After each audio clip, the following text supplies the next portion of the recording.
সবজির দাম। সরবরাহ ঘাটতির কারণে গত কয়েকদিনের ব্যবধানে কেজিতে বেড়েছে 10 থেকে 20 টাকা পর্যন্ত। অন্যদিকে মাছ আর মুরগির সরবরাহ স্বাভাবিক থাকলেও ক্রেতা শূন্যতায় বিপাকে ব্যবসায়ীরা।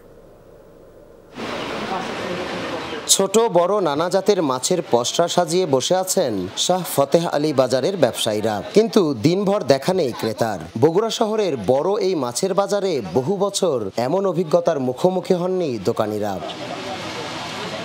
ক্রেতা কম, তাই দামও পড়তির দিকে, তারপরও অবিকৃত পণ্য।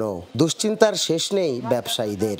মাছটা ছিল বিপদে পড়ে গেছি ভাই, আমার করে লস টাকা দিয়ে মাছগুলো যদি মরে যায় আমার এটি যে টাকার মাছ মাছ মনে করেন যে বরফ দিয়ে থুয়ে দিয়েছি সব আপনি নদীর মাছ, এই মাছগুলো কি করবো ভাই, আমি কি খামো?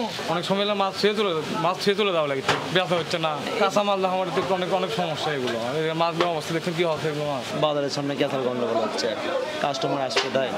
সরবরাহ ভালো, তাই মাছের মতো মুরগির মাংসের বাজার স্বাভাবিক। তবে তেঁতে উঠেছে সবজির বাজার। কাঁচামরিচের দাম কেজি প্রতি ছুঁয়েছে 300 টাকা। সরবরাহ কমে যাওয়ায় দাম বেড়েছে সব ধরনের শাকসবজির।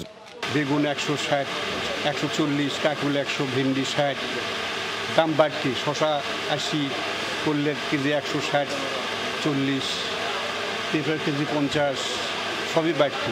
আমরা মাল কিনতে পারছি না, খরিদ্দার আসতে পারছে না, আমরা বেচতে পারছি না।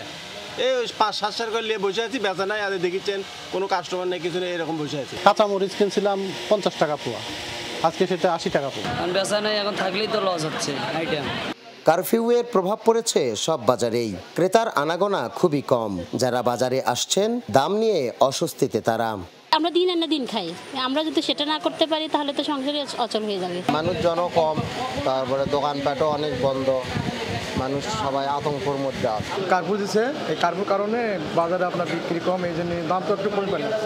পরিস্থিতি দ্রুত স্বাভাবিক না হলে বাজারে পণ্যের ঘাটতি এবং দাম বৃদ্ধির শঙ্কা ব্যবসায়ীদের। মেহেরুল সুজন, যমুনা নিউজ, বগুড়া।